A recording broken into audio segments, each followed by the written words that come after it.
So the next topic is lever. Now what is lever is? It is a rigid body capable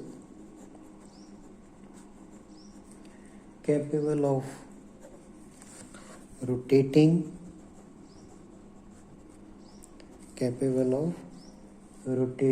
on a fixed axis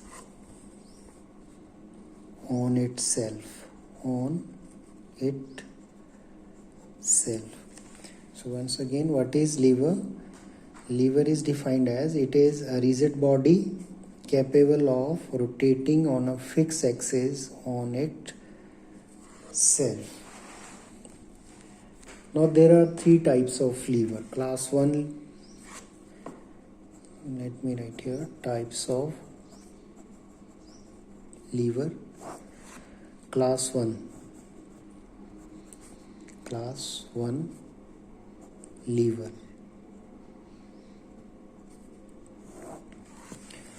Now, first of all, lever consists of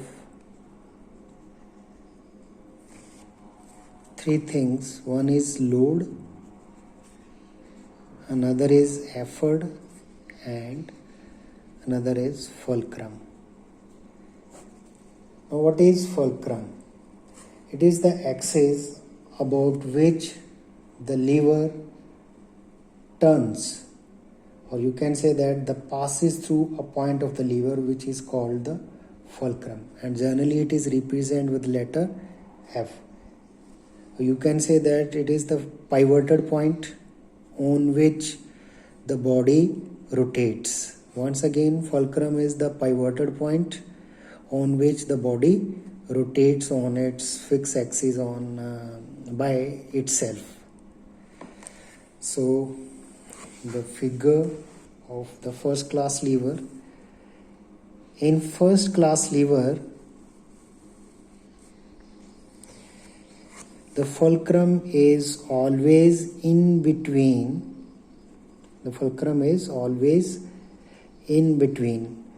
This is F. Let this is a lever, and the fulcrum is between the load and the effort. At the end of this rigid bar, here it is efforts and here it is the load, and this is the fulcrum.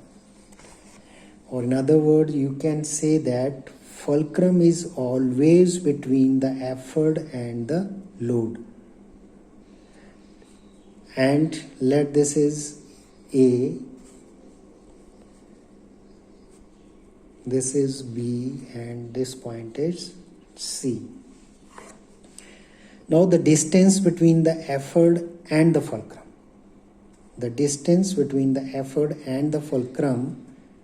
This is known as effort arm. It is known as effort arm. And whereas the distance between the fulcrum and the load is known as load arm. Once again, in first class lever, fulcrum is always between the effort and the load, and the distance between the fulcrum and the effort is known as effort arm, and the distance between the load and the fulcrum is known as load arm. So in this case, just note on it, in this case effort arm is greater than the load arm. In this case, effort arm is greater than the load arm. In other words, you can say that AB is greater than BC. Now, another figure of first class lever. Again at the two ends load is there and effort is there. In this case the position of the fulcrum is changed and now it is nearer to the effort arm. Again you take it A, this is B and this is C. Now the distance between the effort and the fulcrum is known as effort arm. And whereas the distance between the fulcrum and the load is known as load arm. So in this case, just see that effort arm is less than the load arm. Or in other words, you can say that AB is less than BC. Now you can take another case of first class lever. Again at the two ends there is effort and load. You can interchange the position of load and effort. Even you can take load this side or effort this side, doesn't matter. Now in this case the effort is at the mid point of the rigid bar. Again you take it A, B, C. So again the distance between the effort and the fulcrum, that is effort arm. The distance between the fulcrum and the load, that is load arm. So in this case effort arm is equal to load arm and AB is equal to BC. Once again students, in first class lever the fulcrum is always in between the effort and the load, and effort and load always at the ends of the lever. In the first case effort arm is greater than the load arm. In the second case, the effort arm is less than the load arm. And in the third case, effort arm is greater than the load arm. Just see that, as I said, that the fulcrum is always between the effort and the load. Just see, although the position of the fulcrum is changed, what it remains between the effort and the load. Just mind it.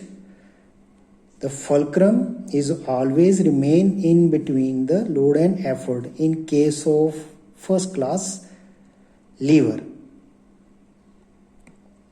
So this is the figure of class 1 lever.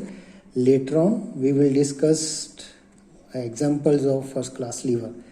Now straightway let us move to the second class lever. Second class lever. Now in second class lever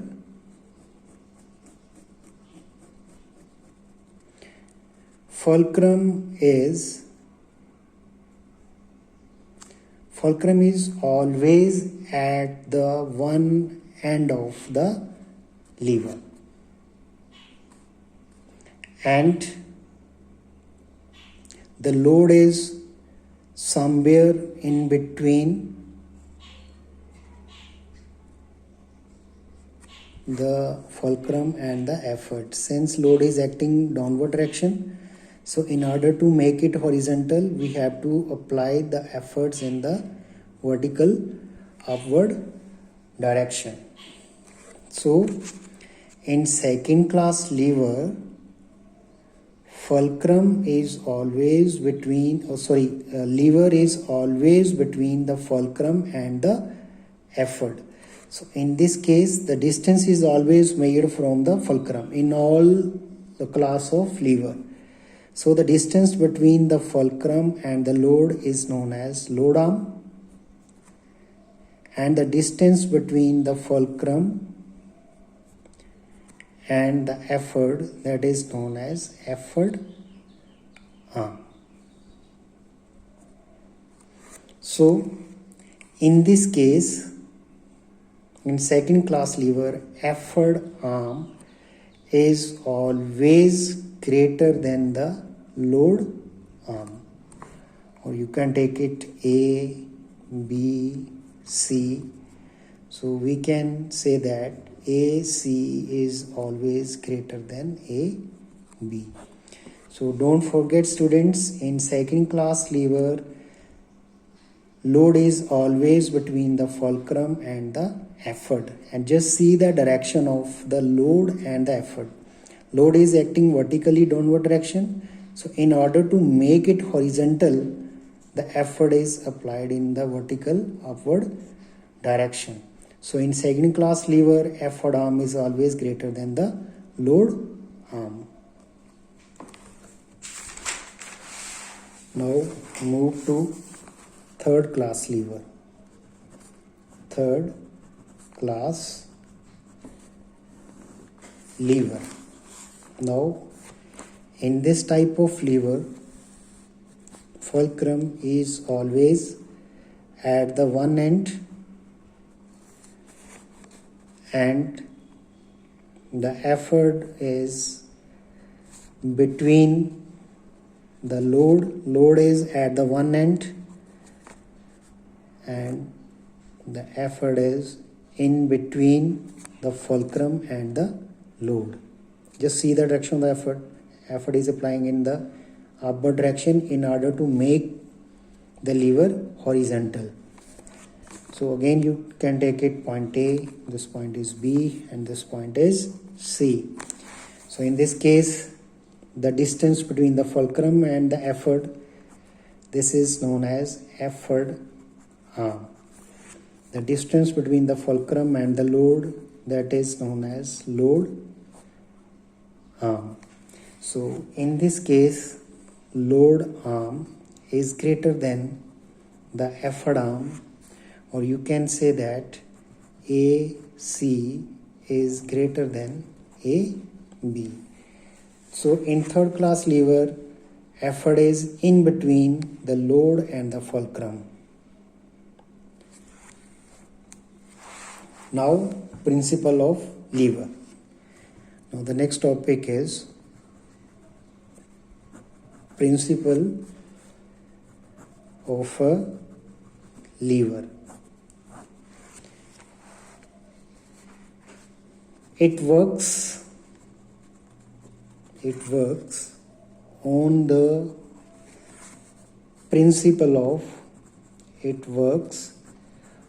principle of moments. That is, force into distance W1 L1, that is equal to W2 L2. This we have done in the first chapter, the principle of moments W1 into L1, that is equal to W2 L2, or in other words, clockwise moment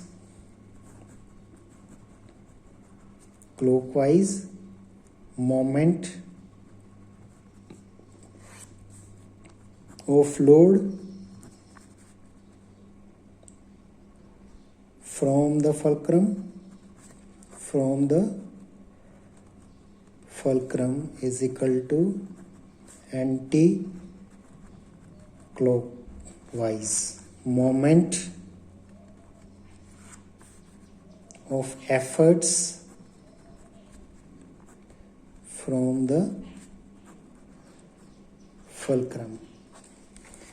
Since it is a clockwise moment of load from the fulcrum so W1 L1 means W1 is the load, L1 is the distance from the fulcrum, that is load into load arm. I'm just writing in short, load into load arm, that is equal to effort into effort arm. Now just simplify it, take effort toward this side, and this is equal to effort arm upon load arm. Since we know that load upon effort, that is equal to mechanical advantage, and mechanical advantage is equal to effort arm upon load arm. So whenever we are asked to find the mechanical advantage of any lever, so we have to apply this relation, effort arm upon load arm. But in case of a simple machine, we can apply load upon effort. Most of the students maybe get confused. Mechanical advantage of a lever, that is equal to effort arm upon load arm. But the mechanical advantage of a simple machine, that is represent load upon effort. So don't get confused. This is the mechanical advantage of a lever, and this is a mechanical advantage of a simple machines. So don't forget it. Now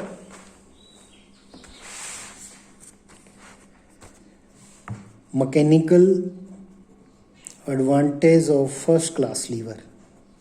First class lever. Since we know that mechanical advantage is equal to effort arm upon load arm. Now again just go through the first class lever. In first class lever we are having three cases. In the first case we have done that effort arm is greater than load arm. We will take the first case. First case we will take when the effort arm is greater than the load arm. We are taking a case when effort arm is greater than the load arm. So let effort arm is 10 meter and the load arm is 5 meter. It is get cancelled. It is 2. So in this case mechanical advantage is greater than 1.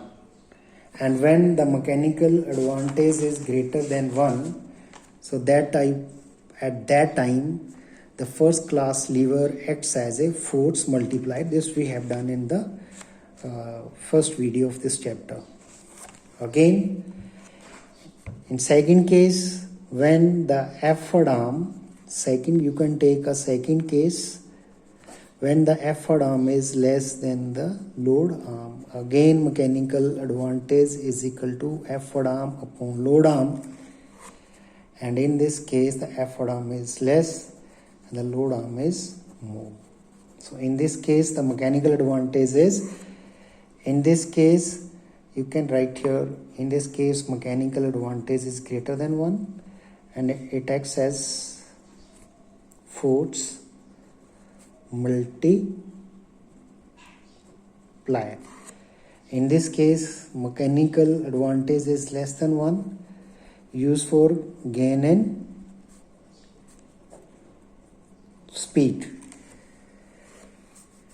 And in third case, when the effort arm is equal to load arm. Again mechanical advantage is equal to effort arm upon load arm. This is 10 upon 10 and this is equal to 1. In this case mechanical advantage is equal to 1. So when the mechanical advantage is equal to 1, so at that time the lever is used to change the direction of efforts. To change the direction of efforts. So we were doing the mechanical advantage of first class lever.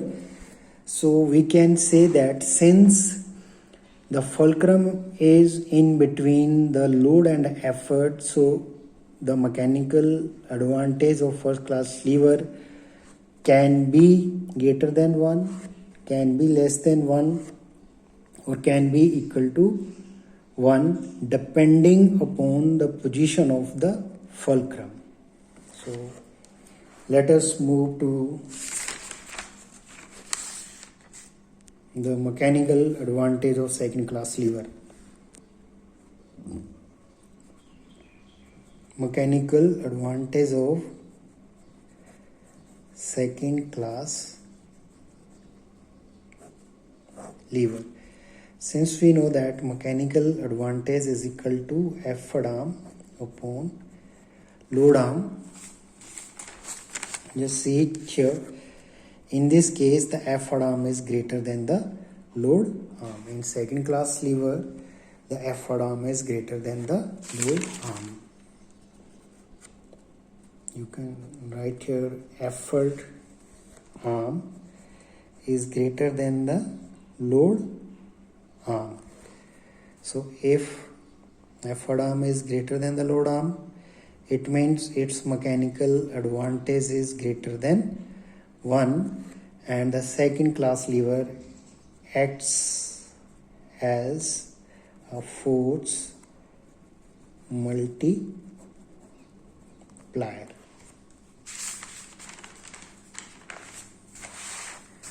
Now, third, mechanical advantage of third class lever. Third class lever. We know that mechanical advantage of lever is equal to effort arm upon load arm. So in third class lever, load arm is always greater than the effort arm. So the mechanical advantage is less than 1, and it is used to obtain gain in speed. So students, these are the things which you have to learn in order to answer some logic type of questions, and just learn it. So just learn it. And now let us have few examples of class 1 lever. Here are the example of first class lever. Just go through it and then see that in all the cases the fulcrum is in between. In some of the cases the effort arm is equal to load arm, and in some of the cases effort arm is greater than the load arm, and in some of the cases load arm is greater than the effort arm, depending upon the position of the fulcrum. So these are the examples. Just go through it.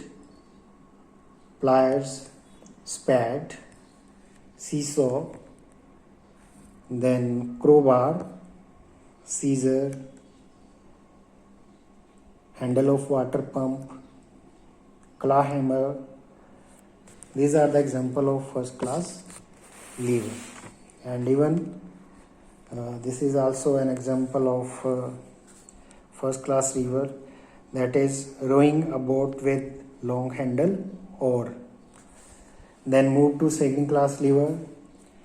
So in second class lever, the load is between the fulcrum and the effort. Just see to it the bottle opener, that the cap of the bottle is the fulcrum, and the weight of the cap is acting vertically downward direction, that is the load, and the hand where you are applying the force, that is the effort. Like this you can try to understand the types of lever. Then this nutcracker is there, then this is bar to lift a load, and this is a wheel barrow. These are the example of second class lever. Now move to the third one. Foot treadle is there. Foot treadle means that foot swing machine, like that type of things known as foot treadles, which with the help of foot, means we are doing something, that is known as foot treadle.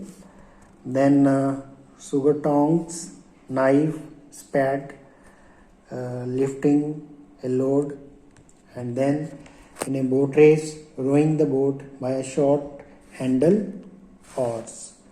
So these are the example of third class lever. Now there are few examples of each class of levers as found in the human body. Now just see to it. This is the nodding of head. It is first class lever. You see that efforts, fulcrum, and the load is there. Then raising the weight of the body on toes. This is a second class lever. And then class third levering, raising load by a forearm. You see to it. This is the third class lever. So with this, students, your first part of this chapter is finished. Now numericals are given. There are 12 numericals. 12 numericals are there. Just try to solve it of your own, and we will discuss the doubts in Zoom app on Monday. Till then, you just go through the video, and even you can go through your book also, the content of the book, so that you can understand the basic concept of the topic. So that's all for today, students. You must solve the numerical of your own. So thank you very much.